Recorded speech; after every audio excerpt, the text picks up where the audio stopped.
I'd like to call this meeting to order What time is it? at 12:26 p.m. on 3/10/2022. Okay, Mr. Chairman, Angie, do you want to make roll call, please? Yes. Guillermo Benavides, Here. Nick Benavides, Here. Onyx Benavides, Here, Daniel de la Rosa, Here. Alex Arreguin, Eduardo Ochoa, Present. Ofelia Mislan, Luis Ramirez. You have a quorum. okay, thank you, folks. Sorry about that. Let me get to my, you all there?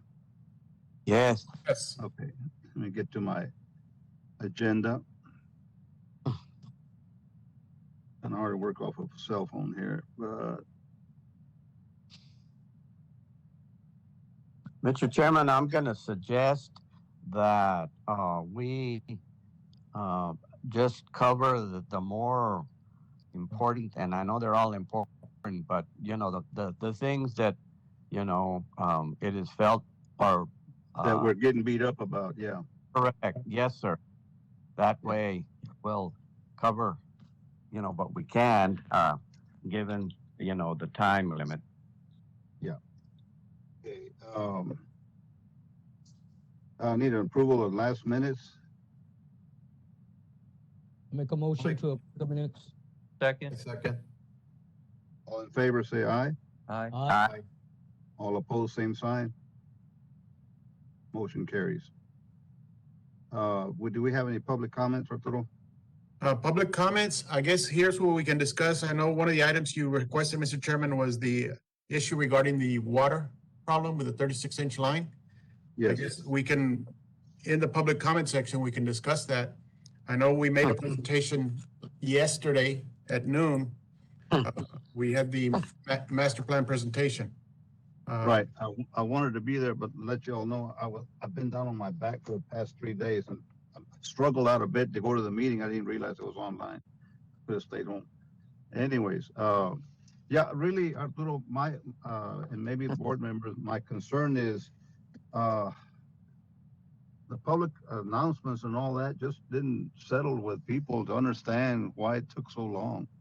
And maybe I missed, if I'd have gone to the meeting, I would have gotten a whiff of what was happening. I understand that things happen, but it seemed like there was just the same hole in the same piece of pipe that was being broadcast, and it made it look like the city was inept in trying to get their water to these folks, So I'd like to know if the problem was just in one location, or did we keep getting breaks when they put the pressure back in, or what was going on? Because I've been getting some calls, and I didn't really have an answer except that we're working on it. That was it. Okay, if you'll allow me, I'll just kind of give you a brief history of what happened on February 18th.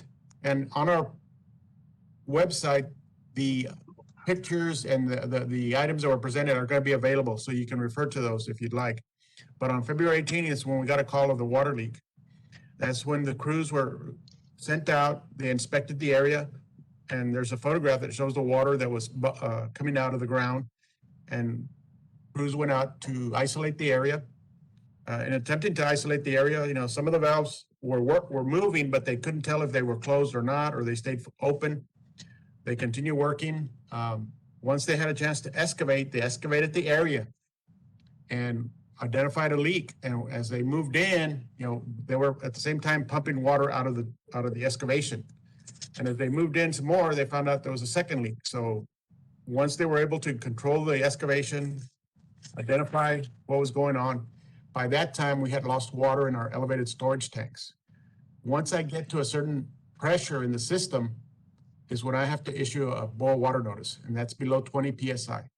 So I was required by rule to issue that notice, and then I notified TCEQ. That happened that night on the 18th. And while we were issuing the notice, crews continued. We placed clamps around the leaks. But as we were working and excavating more of the area, another leak appeared. And we had two clamps that were sized for that size pipe, The other one were two 18s that we put together to turn it into a 36. We used that modified clamp on the third leak. When we placed that clamp on there, we tried to seal it up, get everything in. The water was still leaking, but in doing that work around it, another leak appeared. So we needed to get another clamp. We ordered some. In fact, they had to manufacture them. And we ordered 5 clamps, and 2 were shipped over on the 20th. And they came from Texarkana or Arkansas. And those were shipped by Hot Shot. Once they placed that 4th clamp, they did not hold. They were still leaking, water was still coming out, they couldn't seal them. And we were concerned that, you know, if we did more, the problem was gonna get worse.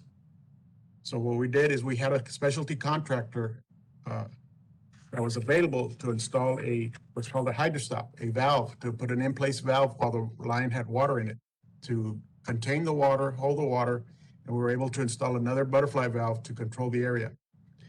At the same time, we got Rain for Rent to build us a bypass so that we could recharge the line, you know, isolate that break and able to keep the line running. But by the time we were able to cut into the section, we had enough pipe, 60 feet of pipe, to be able to install that broken section. Because when we removed the pipe was pitted underneath. On the bottom, it had several holes. There's a picture of that on the slides. And it was pitted underneath, so it was corrosion. And the other thing that I want to emphasize is that pipe was not wrapped in plastic. They usually wrap them in plastic. I know sometimes that what they'll do is they will wrap only areas where there's current running in the ground, where there's these stray currents that run, because those could cause corrosion of metal. And because of that exposed pipe in the ground, over time, I think current developed, any nicks or anything, current was running out and developed pitting. And that caused the pipe to have these different holes that you'll see. There's a picture of that. Well, once we were able to cut the pipe, cut the section, we also were still being able to run water through the system, but we weren't able to fill our storage tanks. So that's why we were fluctuating in service. Different areas would have service, others would not. We continued working, the crews continued working. We had to get a contractor come in because our crews were tired because they had been working out through the night. Once the line was fully constructed and in place, backfilled, slowly we began to fill that line. We couldn't run too fast because we had to also bleed the air out of the line.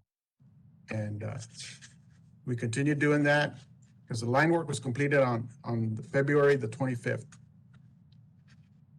And once we bled out all the air, able to restore the volume of water into the tanks and help out, we were able to then start getting back to normal operations, slowly but surely. But still some areas were lingering with some air in the system. You get this milky color in some of the water. That's that fine air bubbles that you'll see. They dissipate over time, but what happens over time, those high points in the system will collect all those fine air bubbles and develop an air pocket.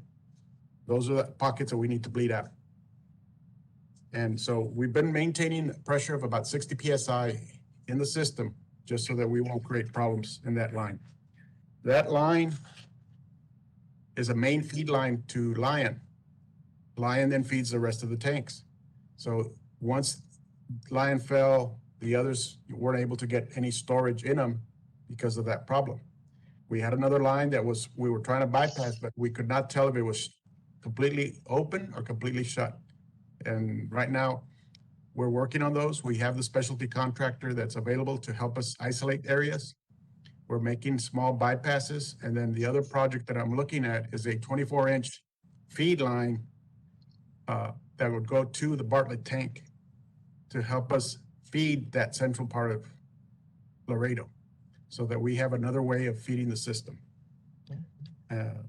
And that's kind of what happened in a nutshell. The boil water notice, again, was issued on the 18th. We extended it expanded it once we were unable to maintain tank levels on the 19th. It was rescinded on March 4th when the state agreed, when we took all the samples in the back tees. But That line, like I said, is over 50 years old. There are sections that are wrapped in plastic, but I cannot tell you which sections are not. And we need to make an assessment on the condition and eventually replace that 36-inch line. I know one of the plans showed it as a 42-inch line or 48, excuse me. But that was based on us not having El Pico. Now that we have El Pico, we don't need to flow more water to the north. So we can still use the 36-inch to feed the area and serve the Lion tank area. But Arturo, I brought it up just for reference. 36-inch line is in red Mhm. right here. And the other 30-inch that you reference in terms of a bypass is found in blue. So every 30-inch line in that area, right? So just for reference. And that 30-inch line is the one that we could not tell if water was flowing through it or not, because the mechanism was working like it was operating, but we could not tell if the valve itself was moving, because we could not get flow into Lion when it should have been working, but it could have been just partially open, you know. But that's something that we're still working on, but we've made some improvements to the system and making some other connections to bypass some of the areas that we're having issues with. Arturo, have you collaborated any with, I know y'all have several engineering firms that are consultant with the city, with utilities. Do y'all have a plan just in case, you know, this happens again today or tomorrow or next week? Yes. Because it's gonna happen. I mean, it's Yes, just a yes. matter of when, but it's gonna happen. The age Especially of when we the get line- into the summer month, Yeah, one of the issues that we ran across is ordering the pipe. right? Now we've ordered about 1,000 feet, about 1,400 feet of pipe. We have 36-inch pipe, PVC pipe. We have the clamps, we have the fittings that we need in case something like this happens. And then that rain for rent, I built that bypass. It's a triple bypass, 12-inch pipes that we've been able to have mechanical joints so we can disconnect and connect, and whatever we need to do to bypass it and reconnect it, Right. we have that available. So Yeah. that's here now on the ground. We have Yeah. that bypass so that we're able to mobilize, set it up, and run it. And we just need that specialty contractor that is available to us. The name of the company is Mickey Service Company, Inc., and they're out of Houston. They were the ones that helped us with that stop valve that we used. But now that we have this polyethylene pipe, HDPE pipe, we can do a bypass if needed, if we run into a situation again. Yeah, we're gonna have to have it in place because the citizens aren't gonna tolerate, you know, going through this for another 2 or 3 weeks. I mean, it's gonna just create too much heartache for a lot of people. Not gonna tolerate it. You know, we need to have a plan. It's gonna be very important, so we don't have this again. Yeah. Arturo, Yes, Arturo, sir. quick question. On Yes, the sir. water master plan, is that pipe, since it's 50 years old, to be replaced with a program or? Yes, we're gonna, in fact, that is one of the projects we submitted to the Texas Water Development Board for funding, but we're also we presented at the workshop yesterday, the 36-inch line replacement and the 24-inch feed line for Bartlett. Those 2 projects, council already gave us authority to move forward with. So we're doing that. We're gonna do an RFQ for a consultant for the 36-inch pipe. Because there's different ways of doing it. We can do what do we call, put it in a sleeve inside it to use the existing pipe or replace it completely. But we need the engineers to help us in designing that and prepare the plans because the state has to approve those plans. And then the 24-inch pipe, that work is currently ongoing because I want to have a different source to the area. Because that would have helped. It's something that we found that could help us. We've also fixed a 12-inch line that goes under Lake Casablanca under the berm across Loop 20. That was helping the 359 area. It's a small line, but every little bit helps. And we're making some small modifications where we can do isolations and feeding of the lines there in the Lion area. So that's what we've done. We have the materials on hand in case something like this were to happen again so that we don't get in this situation. One of the comments that was made to the public was the tanks went empty. So I got Yes. a couple, 3 or 4 calls from people that was very irate that why didn't we have a valve on the tanks to stop the water from flowing out? And I said, I can't answer that because I don't know if they can do that, or at the point they're at, the people still getting water. So I'm kind of curious. That was a silly question, but it really merits an answer. Yeah, to respond to that question is that was the tanks were feeding the demand at the time. So it's a matter of that the water was being used to feed the demand, and we weren't able to have storage. We were able to get into the system with the high service pump that we had, but it would only take us so far. We needed to build up that storage, but we couldn't keep up with the demand. And as you notice, we asked for people to conserve water. And as people conserve water, we edged a little bit on the tanks. Conservation helped us to bring up and be able to spread that water that we had in our system out further. So it did help some customers, but they would have water for, say, in the morning, but in the late afternoon, they wouldn't have water. So it's like, it would cycle based on the demand in the system. That's why it was crucial for them to conserve. It helped. But once we were able to regain back the volume, because that storage helps during the peak demand. Because that storage tank is only what, like, that gives you water to supply, well, it's only like 36 hours, isn't it, or 48 hours? I mean, it doesn't go beyond that. Right? Typically between anywhere from 24 to 48 hours. And that's it, and then it's over. And then depending on the demand, if people are irrigating and Right. It eats it up. But and that's the other thing that some of the projects include adding more storage, adding more tanks, and adding more lines to have redundancy in the system. So it's part of the growing pains that the city's going through, but it's also part of the aging of the infrastructure that we need to replace. And that's the program that we're working on. That we submitted 8 projects for water, and I think 5 projects for wastewater to the Texas Water Development Board. And Arturo, when you say you submitted projects, you're submitting for grants? We're getting funds that way, or? yeah, we're trying to see what's going to come down the pike as far as funding that's available, whether it's low interest or zero interest, or even a grant. If whatever's available, we'll take to help. Arturo, send me that too, because I'm on the Water Development Board, and I can see those projects, see what I could help you with on that end. Okay, Nick, yeah, we'll do that. We'll get it out. I'll share the list with everyone so you can see the list that was issued to the Texas Water Development Board, and and that way everyone is aware, and we can move forward. Because right now I've got my head down and just working on the problem, working on bringing a solution to everything that we have. Staff, I know is they're affected too. The guys that were out there, they were without water too. So it was an urgent need for them too. Thank you. Did a great job. We got us through this. We just get ready for the next. I don't want to have another one. We're ready. It didn't feel good. We're here to do the work. That's all I can say. We're here to do the work. Thank you. I've lived through these things, guys, but not water, but telephone company. When you have the mall and all that area out, I know how you feel, Arturo. I've been there. And sometimes you can fix it real quick, and sometimes it takes 3 or 4 days, and everybody's upset.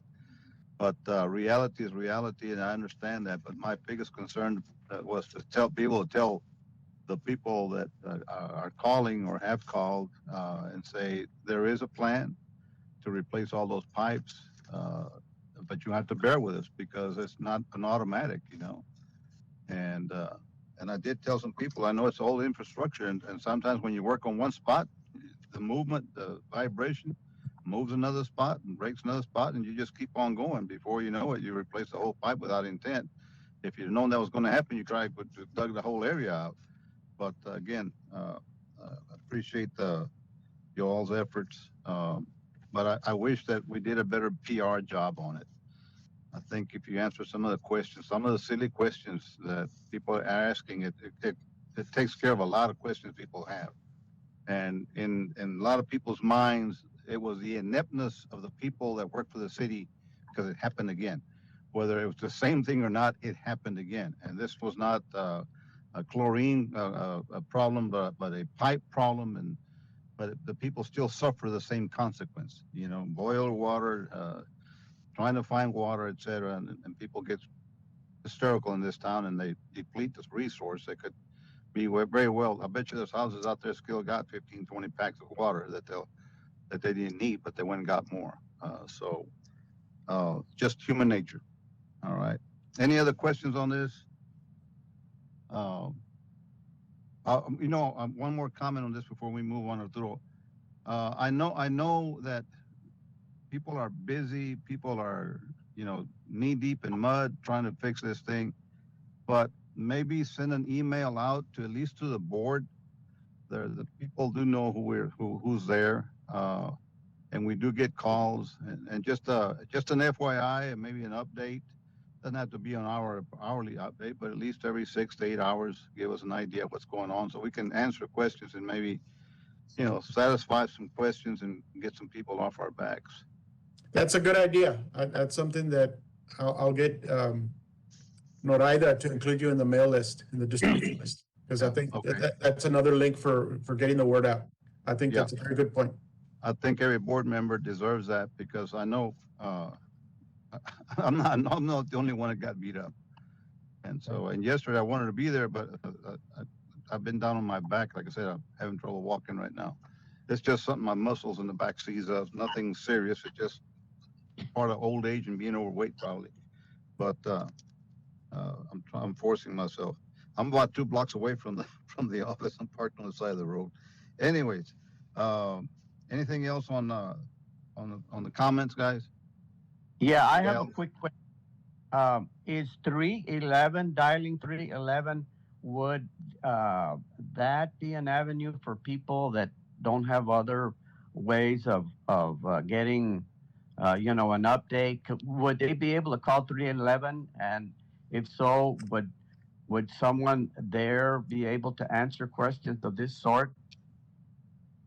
311, I would have to follow up with them, see if they were issuing announcements, but usually we try to communicate that information to 311. But we can make sure that there is something available, because that's what I was working with our PIO, with Ms. Noraida Negron, to have the Okay. information, and that way Right. it's up there. The 311 sounds like a good idea unless you have 10,000 people calling. And that's And usually the complaint that I get. That's correct, Mr. Chairman, is the volume of calls. As it is right now, I believe there was a report on how many failed answering those calls they need more staff, so I don't want to go that route if we can. Maybe more PSAs more often, radio stations, people, social media. My God, we have so many venues that we can talk to people on, and post something live or go out there and show it. These guys are working. This is the attitude. And I'm going to tell you why. I said, no, they probably all were standing around talking about the carne asada and they weren't even working, and I know I've been through that with a phone company, because you'd have 5, 6, 7 guys where we're splicing, and somebody would drive by and say, why do you need so many guys? Well, because that's the nature of the job, and not everybody can be doing one thing at one time. So, ignorance is sometimes creates mistrust, and that the city doesn't care, and blah blah blah. So just try maybe get with Noraida to see if we can find a easier way for these people to be informed. Get online, go to this website, and it's there. I know I've tried to find information on the city website, and there's a lot to traverse to. There's not an emergency button where you can click that, and this tells you what the emergencies are right now. I know that KGNS, and she comes from there, says, this is the story, click on this button and for more information. Well, we can probably put this out also and let them go there and not tie up the 311, because then that's a black eye on the people that don't care about that. They're calling about something else, and we create a problem ourselves. So maybe we go that route and alleviate the headaches for for the people that are wondering what's going on. You know what could work, Mr. Chairman, like with this Pembroke or the digital news desk at Ruben Berrial, because everybody gets a, if there's an Yeah, emergency Ruben, or yeah. something, you get it. I mean, that's become really popular. It's a great Yeah. way of communication. Everybody has a phone today, and Yeah. you'll get the updates. If there's an accident on 35 or there's an emergency, you'll get it, and you can go to that. And he's done a great job. I mean, that's something we should look at.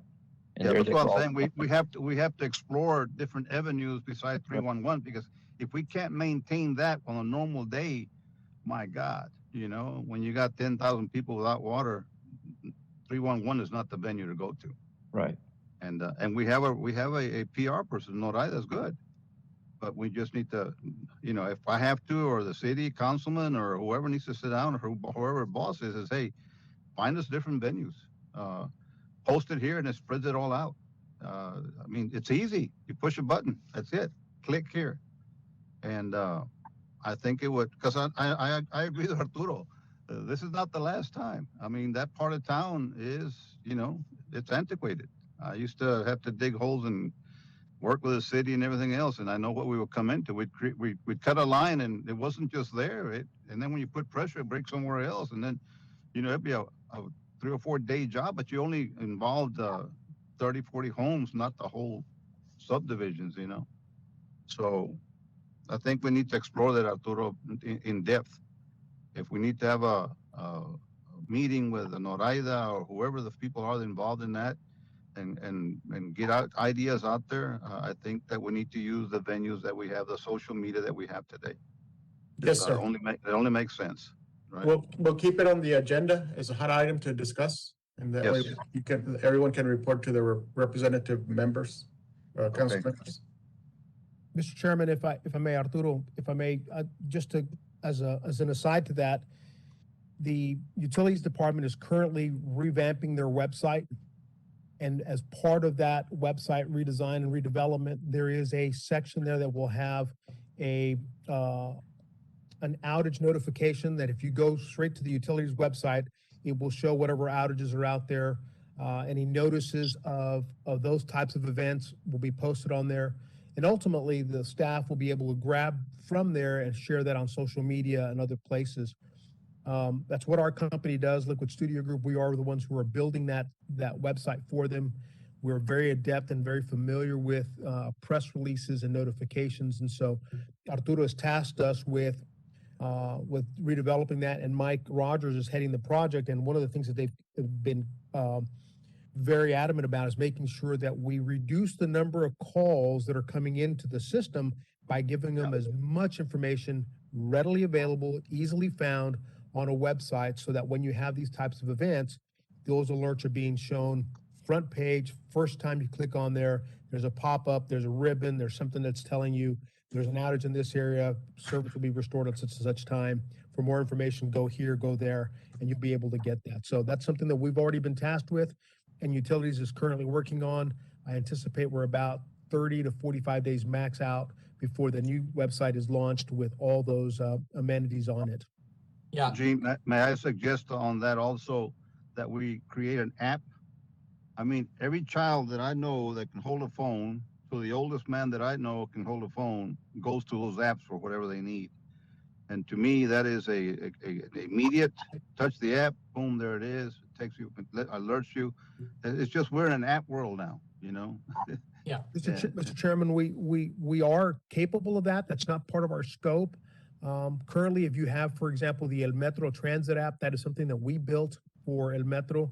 And so one of the beauties of that is everyone who downloads that app, you have the ability to send them notifications, and you can block those out by zip code or by alphabetically. There's a certain number of ways that you can send out those push notifications, but you're absolutely right. With an app, you have a captive audience. You can send those notifications out there and alerts, and then also they can all respond to you, to someone who may be monitoring that app and the email or inbox directly. So that's something definitely that can be done, and a very, very good suggestion. Yeah. The other one is QR codes. Yes, sir. And we are incorporating those into the website as well. Good. Yeah, I went to a meeting yesterday for football, and where's the sign-in sheet? Right there, it's QR code. click it, and you signed in. So there's so many venues, but I'm glad to hear that, Gene. That's good news. Yes, sir. I'm sure the board members feel that way. Mr. Chairman, and Mike, if you'd like, we can have our staff be at the next advisory board meeting and do a cursory presentation of what your team and our team has been working on, if you'd like. Yeah, Art, if that's, that's something that we could show you. I like that. Chairman, one of the things that we're doing with the website is trying to get people to set up accounts where we can, harvest their mobile numbers and their emails. Then when this thing happens, we can work on systems that can send everybody notices on their phones, emails about this. Mhm. So, Yeah, I know AEP, you call in for an outage and they tell you, yeah, your area's out and it'll be restored within the next 24 hours. So now you know, I don't need to report it anymore.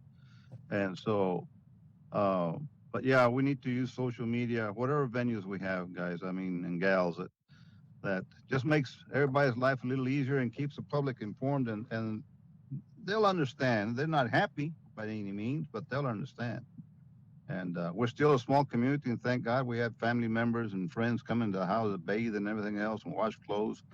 But we're a small community still. But we were able to help out a lot of people, and I'm sure you all did the same things. But again, thank you very much for that, Arturo and Mike and Gene. I'm glad to hear that y'all are working on that.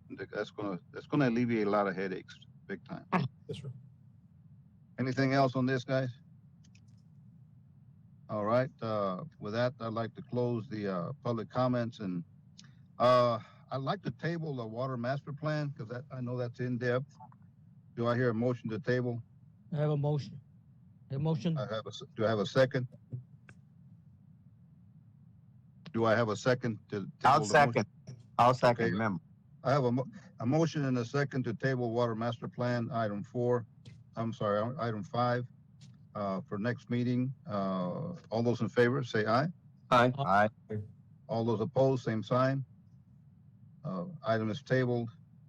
How in-depth is water quality, Arturo?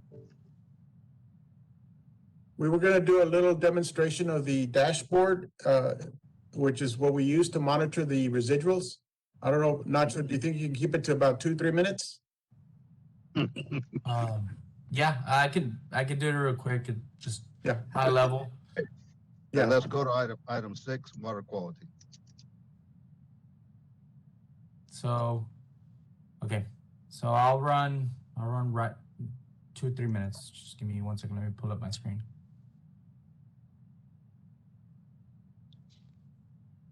Slide. Okay. There. Okay. Can you guys see my screen? I don't see it. There it goes. Can you see it now? Okay. Got it. So I'm not gonna touch on this. Obviously, you guys know we've been brought on for the water quality to do a water quality assessment and optimization for the water system in Laredo. We've talked about this before. We're here. We're an approved public water system, and we have been tasked with obtaining a superior water system and then going in further into an outstanding water system rating, right, with TCEQ. Right now, we're in the near term section of our project. We're in the 4 to 6 month time frame. We're doing supplemental studies and evaluations after our immediate improvements last year. Items completed to date. We've done approximately eight technical memorandums. So we've done plenty of staff augmentation and support. And again, help with interim flushing strategies and other strategies to have stable chloramination and a good residual throughout the system. Items in progress in the 4 to 6 month block. Right now, we're working on another 4 technical memorandums that should be issued by the end of the month. And hopefully next month, you'll see those in the finished rubric. We're providing staff support with online analyzer implementation at the water treatment plants and distribution system. And we're doing responses to TCQ for the agreed orders and notice of violations. In design, we have a couple of projects. And this is one of the tools that we have developed through this is what I want to get to. Let me pull it up. It's a dashboard. This dashboard is what Arturo was referencing. So we use this tool to monitor the residuals from the plant and out into the distribution system. And with this tool, we have set targets for the operators so that we can give them a goal. Like, for example, you're looking at Jefferson Street Water Treatment Plant. And here, right here, we're looking at the total chlorine residual leaving the plant. The goal that we have set for the operators there is 4.25 leaving the plant. And here you can see the average is dark blue is the average. So they've kept right on the goal. And in March 2022, they went a little bit above. We increased their target due to the low pressure. So all that made sense. So the operators have been doing a good job of meeting the goals that we have set at Jefferson. The fluctuation you see, the lighter blue, that is because of the issues they have in the plant through the different treatment process units. But they have been able to manage and have a good residual leaving the plant. We do the same for El Pico. At El Pico, there has been an improvement you see here. All these numbers that you see here also are after September 1st of 2021, which is 3 months before we jumped on board. So we helped the operators, we trained them, assisted the city of Laredo, and you see at El Pico, they had a significant improvement in their chloramination at the plant, and they've been leaving with a residual of about 4.25 out of the plant. Then once it leaves the plant, we also monitor the distribution system. And there's different points at the city. We use 33 points out in the distribution system to monitor the residuals, not only total chlorine, but we also monitor free ammonia, nitrites, pressure, pH, so on and so forth. And here you see, it's not real time. We're working on making it real time. But here with this tool right here, the operators and the water treatment plants and the distribution crews are able to pinpoint what areas we have, we're not meeting our target goals for total chlorine or free ammonia. So here you see that yesterday we had a red flag in Wyndham Terrace. This is up in, I believe that's up in San Isidro. Not sure why it's showing. And free ammonia right here. You see that red dot right there? That red flag would have triggered flushing in that area. So that's how the operators use this tool, right? Everything for the most part is in green, which means good. But if you see those yellows, those red flags, it triggers an action, which is part of the nitrification action plan that we've worked with the city to improve and update. I don't know if that's sufficient high level. I can go into further detail. There's another area where we can track how we've progressed in individual sites with residuals. One of our hotspots or one of our worst residuals are up in Highway 359. And you see how over time through this work, we've been able to have a more stable chloramine out into the extremities of our system. So that's Las Blancas. Where else can we? Sierra Vista, Cuatro Vientos, CST. So everything is trending up.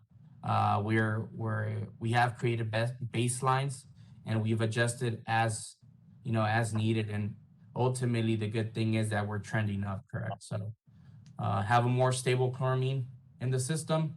That's improved our water quality, and we're seeing positive results through this work. Good. Okay. Yeah, I've seen the water being released on 359. I run up and down the road a lot, which I never did see before, but now I'm seeing it. So it shows. Yeah, the water 359 is an issue. There's a lot of excess water and we flushing, we have to resort to flushing there to be able to maintain the residuals and not have nitrification in the system. All right. Mr. Garcia, anything else? Not at the moment. I guess just items for the next meeting. I think we're gonna discuss the communication. Yes. And then I don't know if there's anything else that you as members would like to discuss. We are gonna continue to have more workshops regarding the projects for the master plan. And I think in 2 weeks, is it? Yes, sir, the 23rd of March at 5:30. Then again on the 31st at 5:30, and then the 6th of April at 5:30. Location still to be determined. I think they're going to have them at City Hall for the most part, but they may move one into a workshop setting at the library. They're still kind of working the logistics out on that with in terms of audio. I think they have a concern with not acoustics, but audio, having 16 microphones out there. The last time they had a challenge with that, but that's the game plan. Yes, sir. Please let us know as soon as they get scheduled, Gene. Please let the board members know. I'd sure like to go. Yes, sir. By Monday, I think it should be settled. I mean, I know for sure that the dates are scheduled for the 23rd, the 31st, and the 6th. The location is still up in the air, but that will be settled by Monday afternoon if I understood the directive correctly from Mr. Selman and Arturo. Correct, Arturo? That we need to settle those by Monday? Yes, they're trying to get the schedule, get it out to the public, and hopefully we can get some good comments. Yes, sir. All right, so if you want something scheduled on agenda, please get it in as soon as possible so we can get it on there and discuss it and see if it's discussable anyways. Anything else on item 7, Arturo? Not at the moment. Okay. Any other things from the membership? Board's fine? Okay. In that case, I move that we adjourn. Time is 1:09 PM. The next, just as a side note, the next meeting is scheduled for April the 14th. It's always the second Thursday of the month, but just as a notation. And what we'll do is we'll try to get staff to send, do a quick phone call or an email the day of, so that we could all make sure, we could have the full hour to discuss stuff. And I think we'd like to have a in-person meeting next time. I Yes. think so. Okay, we'll do that. So I need a motion to adjourn. I make a motion to adjourn. Second, need a I'll second to second. adjourn. I'll second. All those in favor say aye. Aye. Meeting is adjourned. Thank you, folks, and I apologize for my tardiness again.